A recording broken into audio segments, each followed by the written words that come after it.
flavoring the B minor flavor. You can go by. Susie? Still going. So.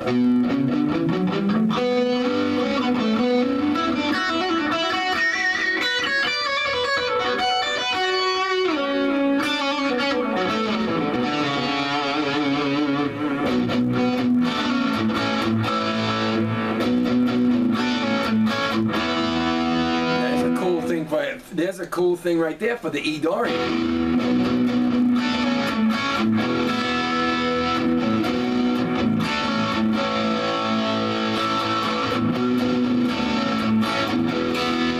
So if I hear that kind of a groove or that idea on a track, I'm in all them blocks of D major, but I'm playing what I want to hear. So I might be in the A block and go.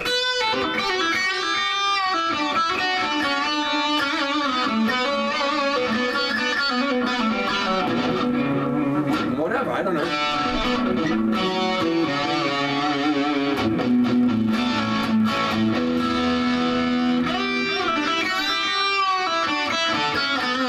I'd maybe go down like that while it's on the B.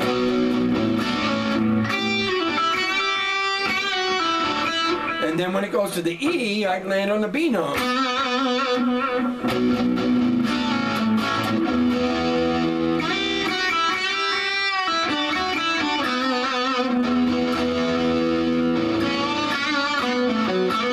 Maybe go to the B next time around, you know, that kind of thing. So, learning the blocks, again, you know, for E dorian, you know, you should learn where all them notes are, all them blocks I've already laid out, because when I play E dorian, I'm in the G Lydian block, A mixolydian, B natural minor block, C low. I'm starting with a note that I want. I'll go to a slide up somewhere, quickly deciding what's the first note I want to hit, but once I get where I decide, then like if I slide up quick to this,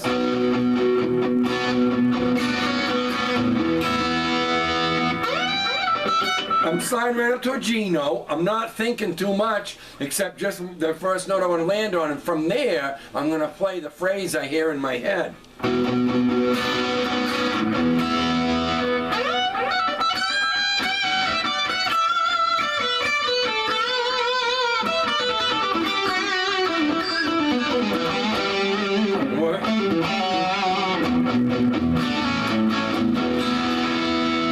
I could play out of the A mixolydian block, but that's why that any modal name doesn't mean shit.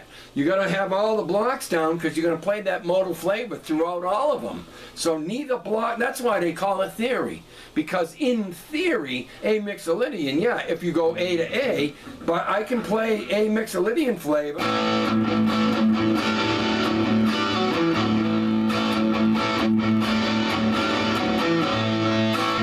Out of G Lydian block, B natural minor.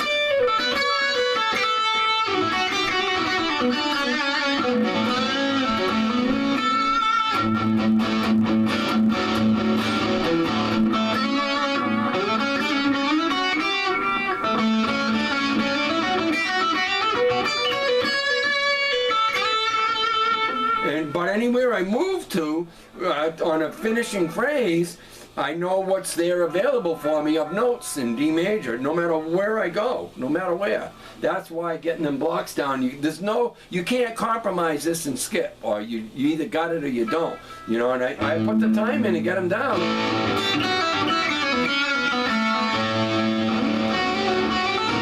Whoop.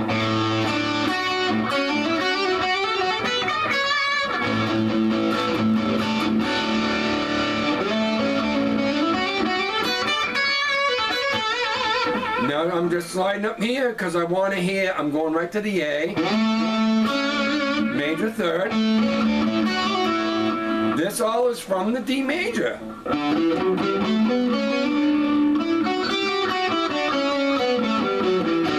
But I'm going to the A to A.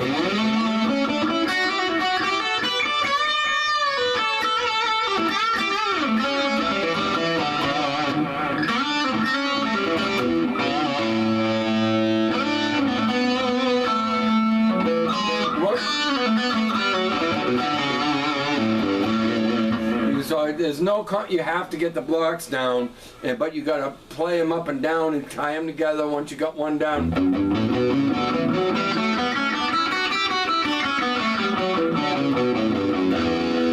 And then once you got that one down,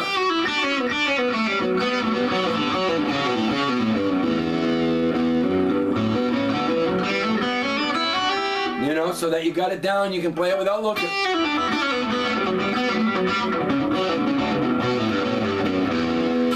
You get that one down, like I say, learn it at the 12th fret. I find everywhere there's an E.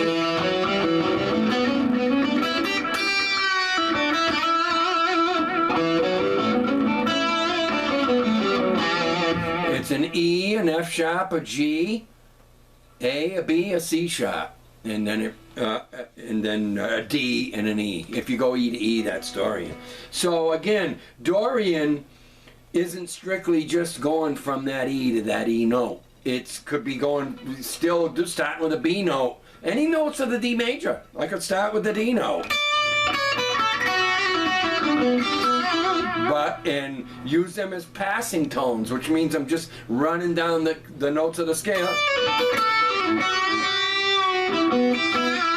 And that's Dorian flavor. That's, you know, so that's, it's never like, you know, people will always have to tell you, even Satriani, it's kind of the Lydian. It leans towards the Lydian flavor, because it's never exactly that note to that note all the time. It's all the notes. If you know, in this case it would be G Lydian, but it's, you're weaving in and out of all the scale blocks of that key.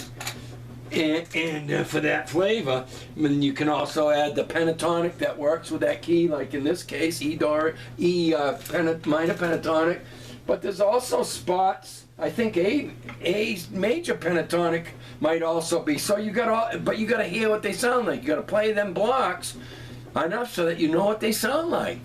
You know, all the different blocks, and then you go, wow, you know, you have to think about it at first to learn them all and play them so much that you start hearing what they sound like.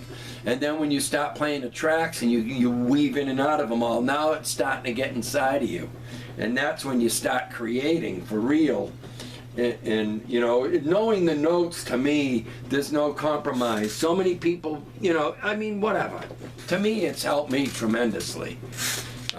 You know, you do some, but you got to do by ear too, because you got to listen to what they sound like and pick and choose what you like to create your phrases.